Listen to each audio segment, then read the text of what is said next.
Hello everyone, good morning to all. Welcome back to Parcham. I am पूजा।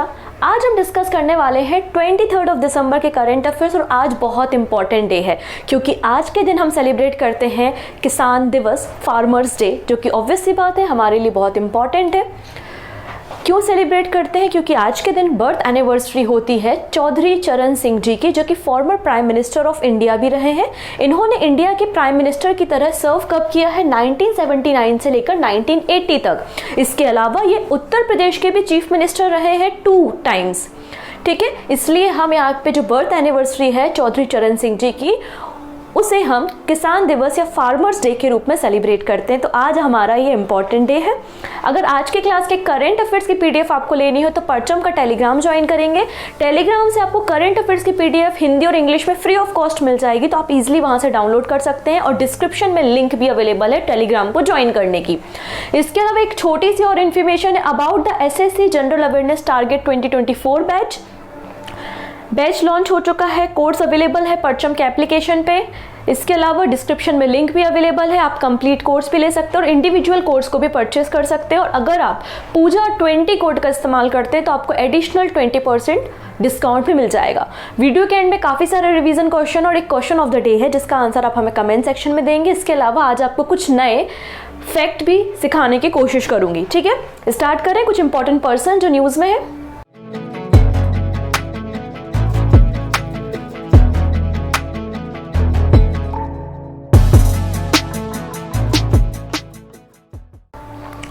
पहले person देखिएगा, कुछ समय पहले की ही न्यूज़ है। मैंने आपको बताया था अमेरिका के जो राष्ट्रपति हैं जो बाइडेन, कुछ इलेक्शंस के चलते हुए जो भी वहाँ पर कार्यक्रम चल रहा होगा, उन्होंने रिपब्लिक डे में आने से मना कर दिया। पहले उन्हें रिपब्लिक डे में एज अ चीफ गेस्ट बुलाया गया था। अब यहाँ पर इनविटेशन भेजा है गवर्नमेंट ऑफ इंडिया ने। किसे? फ्रांस के प्रेसिडेंट, फ्रांस के राष्ट्रपति को यहाँ पर as a chief guest invite किया गया है by India on Republic Day parade. क्या नाम है इनका? तो इनका नाम है इमैनुअल मैक्रों। ये प्रेसिडेंट है फ्रांस के, क्योंकि अभी कुछ समय पहले वेस्टाइल डे परेड में भी प्राइम मिनिस्टर मोदी जी जो है वो फ्रांस गए हुए थे। अब यहाँ पर फ्रांस के राष्ट्रपति को इनवाइट किया गया है। अगर ये आते हैं भारत में, मतलब इनविटेशन को एक्सेप्ट करते हैं, तो ये 6 नंबर के फ्रांस के रिप्रेजेंटेटिव हो जाएंगे जो भारत की रिपब्लिक डे की परेड में शामिल होने जाएंगे। अगर हम बात करें 2023 में, तो इजिप्ट के जो 3rd टाइम अभी प्रेसिडेंट बन गए हैं अब्देल फतह अल सीसी, ये चीफ गेस्ट थे रिपब्लिक डे परेड के लिए। 2021-22 में कोई भी नहीं था हमारा chief guest because of Covid. और यहाँ पे अगर हम बात करें, जब हम अपना पहला रिपब्लिक डे सेलिब्रेट कर रहे थे 26 जनवरी 1950 को, उस समय हमारे जो चीफ गेस्ट थे वो इंडोनेशिया के प्रेसिडेंट थे जिनका नाम है सुकरानो। क्लियर? तो ये एक इंपॉर्टेंट न्यूज़ है, आने वाले एग्जाम में आपको मिल सकती है ये न्यूज़। अगले पर्सन, फाइनली यहाँ पे अपॉइंटमेंट हो चुका है Sanjay Singh as a president of wrestling federation of India. Bharat का जो रेसलिंग फेडरेशन ऑफ इंडिया है वो पूरे साल न्यूज़ में है। आप लोग ने प्रोटेस्ट भी देखा हमारे रेसलर का, ब्रजभूषण जी के बारे में जो भी कहानियां थी वो भी आपने सुनी। और ये जो वैकेंसी थी काफ़ी समय से खाली थी, अब फाइनली यहाँ पे इलेक्शन हुए और नए president wrestling federation of India के अपॉइंट हुए हैं Sanjay Singh. Sanjay Singh currently vice president है यूपी रेसलिंग एसोसिएशन के। ठीक है, अगर हम बात करें रेसलिंग फेडरेशन ऑफ इंडिया, इसका हेड ऑफिस नई दिल्ली में मिलेगा और 27 जनवरी 1967 में इस बॉडी का फॉर्मेशन हुआ था। चलिए अब हम अपने 2 चेस प्लेयर के बारे में डिस्कशन कर लेते हैं जिन्होंने Chennai grand master title achieve किया है। सबसे पहले डी गुकेश है। इन्होंने चेन्नई ग्रैंड मास्टर 2023 टाइटल अपने नाम किया है। वही 2nd नंबर पे है अर्जुन इरगेशी। ठीक है, तो अर्जुन और डी गुकेश ये दोनों चेस प्लेयर है, सभी को पता है। चलिए, BBC sport personality of the year 2023 भी अनाउंस हो गया है। ठीक है, BBC sport personality of the year 2023 के अवार्ड की घोषणा की गई है। और यहाँ पर इंग्लैंड की गोलकीपर है जिनका नाम क्या है? मैरी इप्स। इन्हें BBC sport personality of the year चुना गया है। ठीक है, और ये 2nd फुटबॉलर है जिन्हें बीबीसी का, मतलब 2nd फुटबॉलर फीमेल है जिन्हें बीबीसी का sport personality of the year चुना गया है। इसके पहले अगर आप बात करेंगे लास्ट ईयर, मतलब 2022 में बेथ मीड, इन्हें BBC sport personality of the year 2022 चुना गया था। और ये भी आपकी फुटबॉलर थी, इंग्लैंड की first major women footballer trophy इन्होंने जीती थी जर्मनी को डिफीट करके। ठीक है, इसके अलावा कुछ और नाम है, जैसे कि क्रिकेटर है स्टुअर्ट ब्रॉड, ये रनर अप रहे हैं इस पूरे सेरेमनी में। और यहाँ पर ये जो पर्सन ऑफ द ईयर चुने गए हैं या अवार्ड जो डिस्ट्रीब्यूट किए गए हैं वो पब्लिक वोटिंग के आधार पे किए गए हैं। और ये आप देखेंगे 70th नंबर का एडिशन है, 70वें नंबर का संस्करण है बीबीसी एनुअल अवार्ड सेरेमनी का। अब कुछ और अवार्ड है, सारे नहीं पढ़ने हैं, आपकी बस संतुष्टि के लिए कि आपको ऐसा ना लगे कि मैडम ने कोई न्यूज़ छोड़ दी है, इसलिए लिख दिया है। आप 2 लोगों के नाम याद रख सकते हैं, एक तो team of the year Manchester City और youth sport personality of the year Mia Brooks, ये 2 नाम आप एडिशनल याद रख सकते हैं। चलिए, अब इसरो के जो चंद्रयान 3 मिशन था उसे भी एक अवार्ड दिया गया है और उस अवार्ड का नाम क्या है, लीव एरिक्सन लूनर प्राइज। ठीक है, लीव एरिक्सन लूनर प्राइज किसे दिया गया है, इसरो के चंद्रयान 3 मिशन मून मिशन के लिए दिया गया है। और आप सभी को पता है Indian space research organisation ISRO का फुल फॉर्म है। और 14 जुलाई 2023 में 2023 में इसरो ने सतीश धवन स्पेस सेंटर से LVM-3 की मदद से चंद्रयान 3 को लॉन्च किया था, जिसमें आपको एक लैंडर विक्रम और एक रोवर प्रज्ञान भी देखने को मिलेगा। इंडिया के जो एम्बेसडर है जिनका नाम है बाल सुब्रमण्यम श्याम, इनके द्वारा ये award on the behalf of ISRO receive किया गया है। चंद्रयान 3 के बारे में कुछ और इंपॉर्टेंट अनाउंसमेंट कुछ समय पहले की गई थी कि चंद्रयान 3 में जिस सरफेस पे, जिस पॉइंट पे चंद्रयान ने लैंड किया है उसे शिव शक्ति पॉइंट नाम दिया गया था। और नेशनल स्पेस डे 23 अगस्त को सेलिब्रेट करने की बात की गई थी, क्योंकि 23 अगस्त को चंद्रयान 3 जो है वो चंद्रमा की सरफेस पे पहुंचा था। अगर हम इस लीव एरिक्सन लूनर प्राइज के बारे में बात करें तो 2015 में इस अवार्ड की शुरुआत होती है और एनुअली मतलब हर साल ये अवार्ड डिस्ट्रीब्यूट किया जाता है। किसी कोई भी यहाँ पे अगर बात करें जो लूनर एक्सप्लोरेशन के सेक्टर में अचीवमेंट करते हैं, कोई भी इंस्टीट्यूट ऑर्गेनाइजेशन, उन्हें अवार्ड दिया जाता है। चलिए, अब यहाँ पर हम बात करने वाले हैं यूनेस्को एशिया पैसिफिक अवार्ड के बारे में। तो यहाँ पे 6 ऐसी साइट्स है भारत की जिनको इस कैटेगरी, इस लिस्ट में शामिल किया है। उन 6 साइट्स के बारे में मैं आपको बताने वाली हूँ, अलग अलग कैटेगरीज हैं। ठीक है, आइए बात करेंगे। 6 Indian heritage project bag UNESCO Asia Pacific award 2023। तो पहला क्वेश्चन यही बन गया कि UNESCO Asia Pacific prize for culture heritage conservation 2023 कितनी सिटीज को या कितनी साइट्स को भारत की मिला हुआ है, तो आंसर है 6। टोटल 12 साइट को यहाँ पे सिलेक्ट किया गया था, जिनमें से 6 इंडिया से है, 5 चाइना से हैं और 1 नेपाल से। 6, 5 और 1। ठीक है, हो गई 12 साइट को यहाँ पे सिलेक्ट किया गया था। 6 इंडिया से हैं, 5 चाइना से हैं और 1 आपको नेपाल से देखने को मिलेगी। ठीक है, अब बात करते हैं अलग अलग कैटेगरी, जैसे कि award of excellence. Award of excellence दिया गया है रामबाग गेट इन अमृतसर। अगला क्वेश्चन ये है कि रामबाग गेट कहाँ पर है, तो आंसर है अमृतसर में है। अभी हम इसके बारे में बात करेंगे थोड़ी देर में कि किसने बनवाया था। ठीक है, सभी लोग उनका नाम ऑलरेडी जानते हैं जिन्होंने रामबाग गेट को बनाया है। ठीक है, नेक्स्ट है अवार्ड ऑफ डिस्टिंक्शन।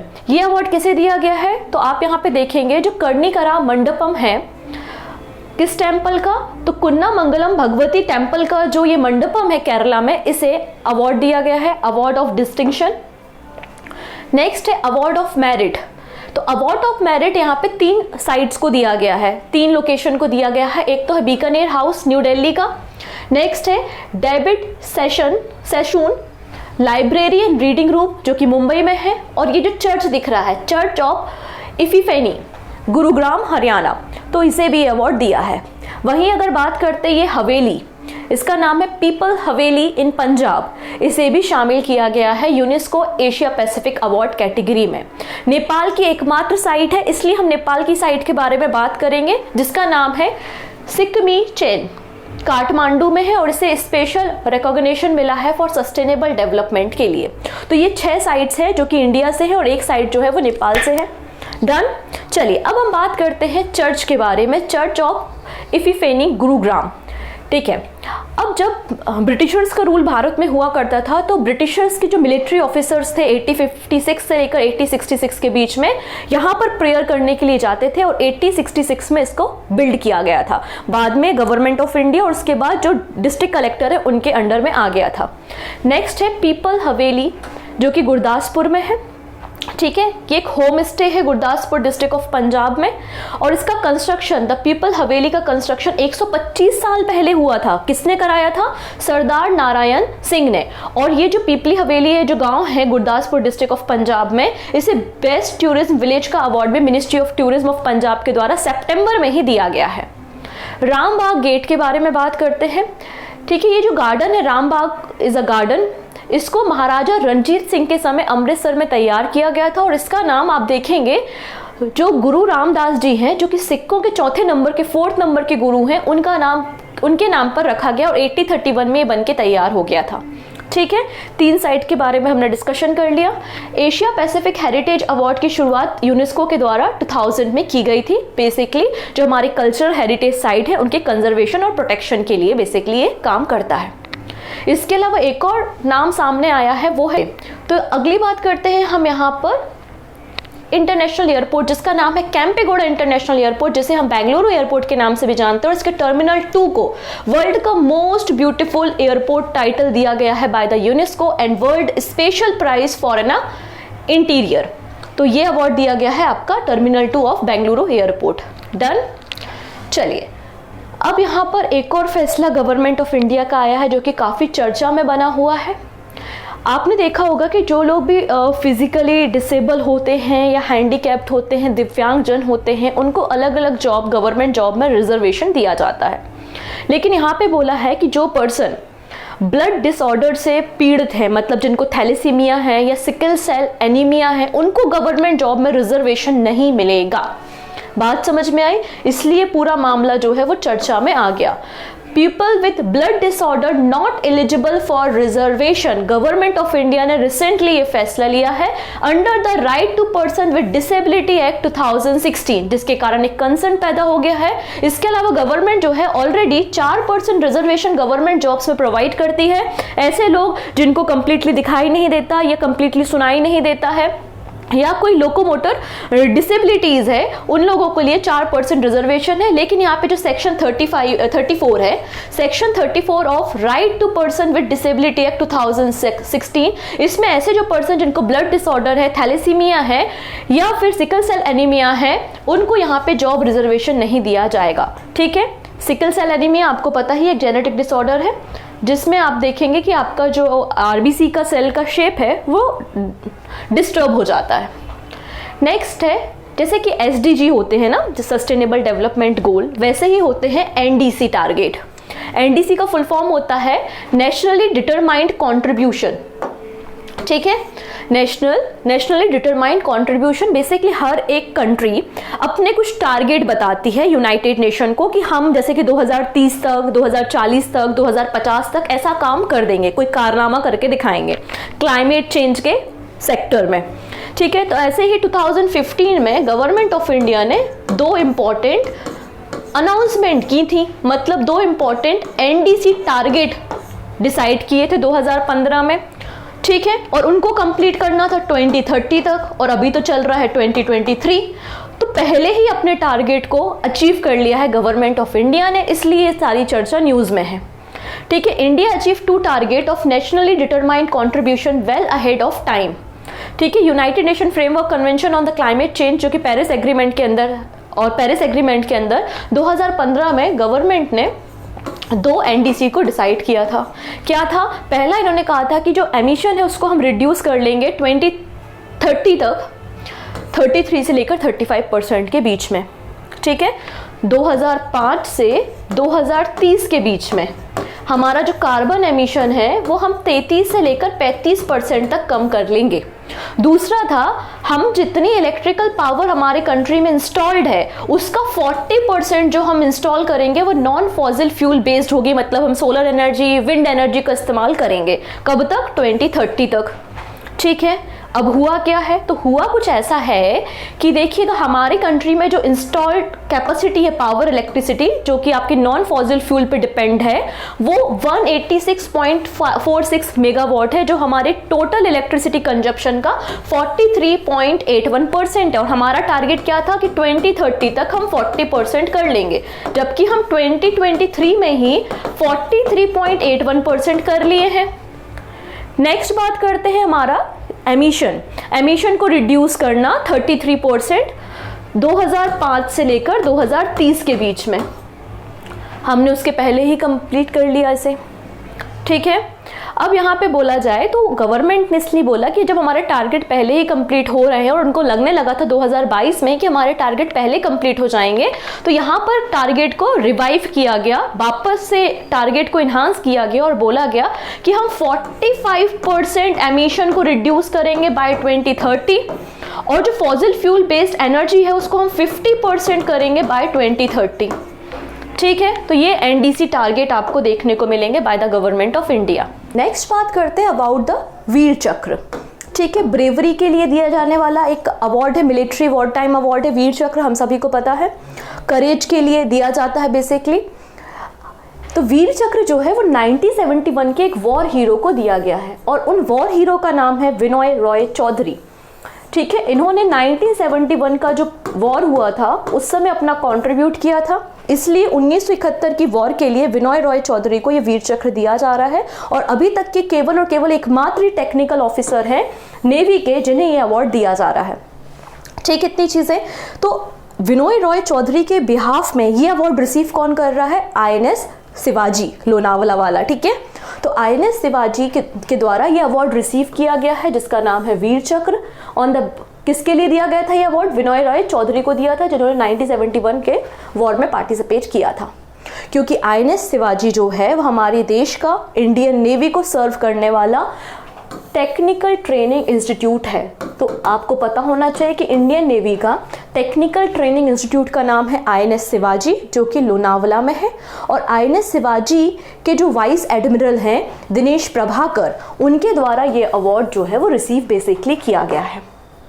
क्लियर है? तो आपको यहाँ पे पता चल चुका है अबाउट द विनोय रॉय के बारे में, चौधरी जी के बारे में, जिन्होंने कंट्रीब्यूट किया है 1971 के वॉर में और ये INS विक्रांत के इंजीनियर थे उस समय, ठीक है। INS शिवाजी जो है आपको पता है एक नेवल स्टेशन है जो कि लोनावला महाराष्ट्र में लोकेटेड है। ये हाउस है नेवल कॉलेज ऑफ इंजीनियरिंग का और यहाँ पे इंडियन नेवी और कोस्टल गार्ड के जो पर्सनल्स होते हैं उनको ट्रेनिंग प्रोवाइड की जाती है, ठीक है। नेक्स्ट बात करते हैं अबाउट द भूमि राशि पोर्टल। न्यूज़ में है अभी। क्यों न्यूज़ में है? क्योंकि जब आपको पता ही है कि जब विंटर सेशन चल रहा है तो लोकसभा राज्यसभा में जो हमारे मिनिस्टर हैं उनसे क्वेश्चन पूछे जाते हैं और उनको रिटर्न रिप्लाई करने होते हैं अपने क्वेश्चन के। तो उसी क्वेश्चन का एक आंसर है जो मैं आपको बताती हूँ। तो हम सीधे मुद्दे की बात पे आते हैं कि भूमि राशि पोर्टल का रिलेशन किससे है।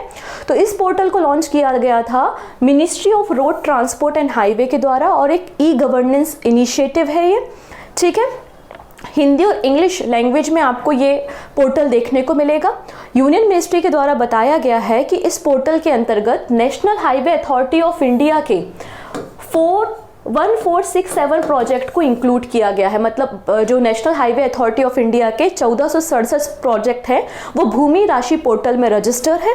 बेसिकली ये पोर्टल क्या करता है? काम की प्रोग्रेस को देखता है और प्रोसेस को स्पीड अप करता है। अगर आप नेशनल हाईवे बना रहे हैं और उसके लिए आपको ज़मीन की रिक्वायरमेंट है, कई बार नेशनल हाईवे किसी के खेत से निकल रहे हैं, तो ऑब्वियस सी बात है उस फार्मर से हमें बात करनी पड़ेगी और उसके बाद उनके लैंड को लेना पड़ेगा। तो उन सारी प्रोसेस को फास्ट अप करने के लिए ई गवर्नेंस इनिशिएटिव लॉन्च किया गया था by the ministry of road transport and highway, इसलिए न्यूज़ में है।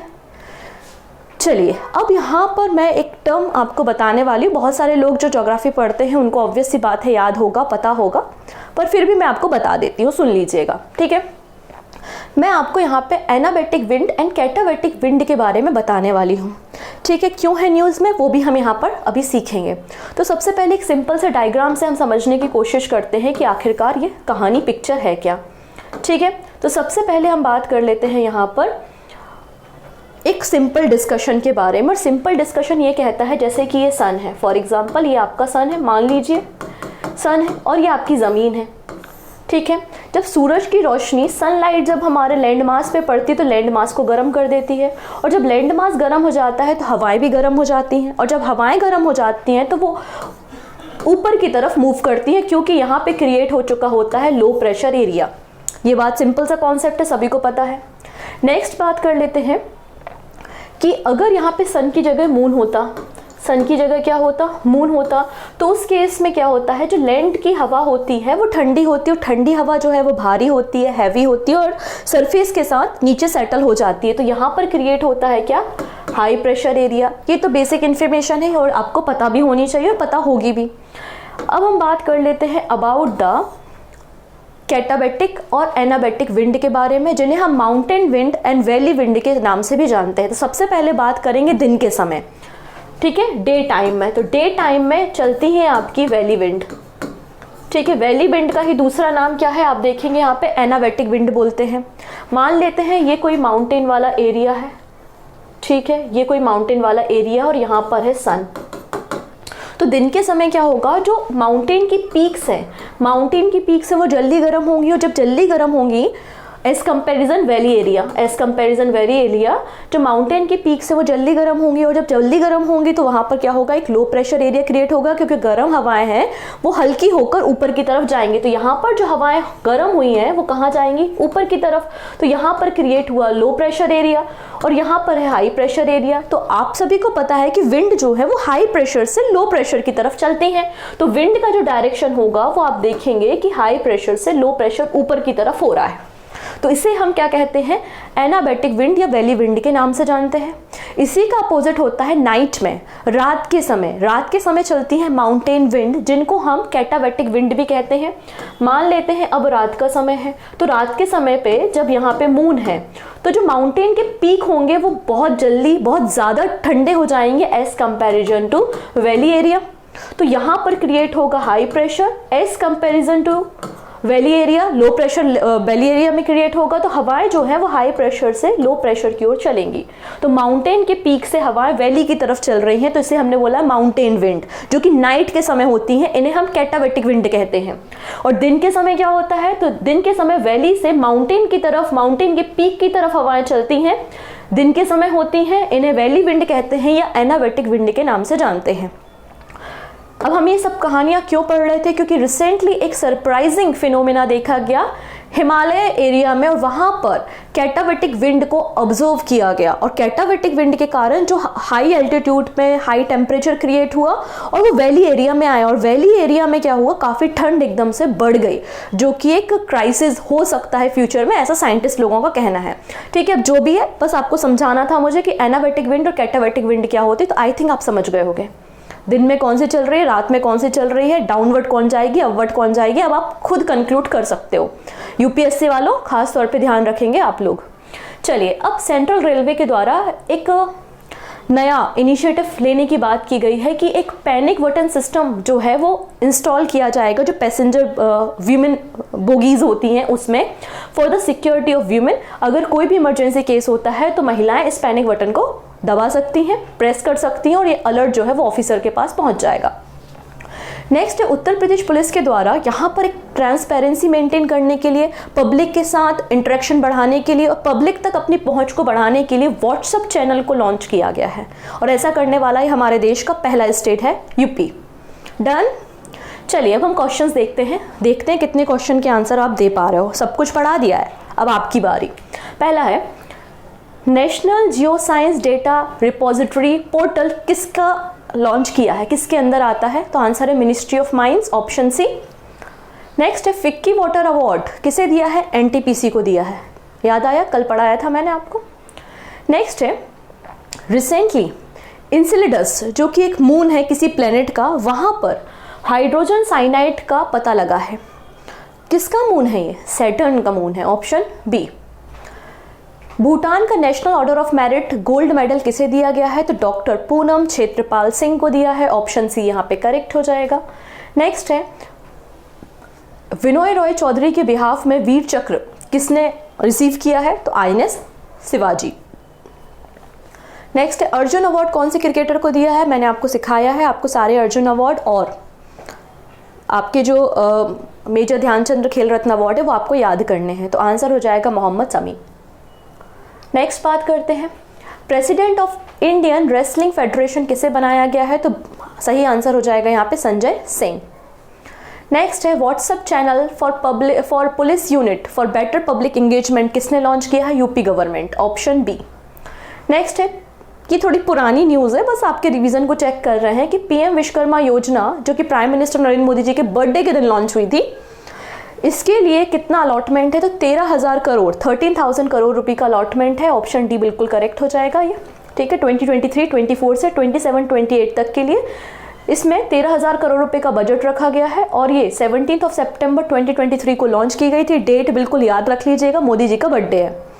नेक्स्ट बात करते हैं इसेक्यूबो रीजन, जो कि न्यूज़ में है, डिस्प्यूटेड है किन दो कंट्रीज़ के बीच में, तो वेनेजुएला और ग्वाना। ऑप्शन ए, कल अगर आपको याद होगा तो हमने इस बारे में डिस्कशन किया था। ऑप्शन ए, ठीक है। भूमि राशि पोर्टल किसका इनिशिएटिव है, तो ministry of road transport and highways. Option C. Next है 100 million passenger in a year carry करने वाली इंडिया की पहली एयरलाइन कौन सी बन गई है, आंसर हो जाएगा इंडिगो। Option A. नेक्स्ट बात करते हैं गीता सेमिनार एंड गीता महोत्सव को कहां पर ऑर्गेनाइज किया जा रहा है, तो हरियाणा में। ऑप्शन ए बिल्कुल करेक्ट हो जाएगा।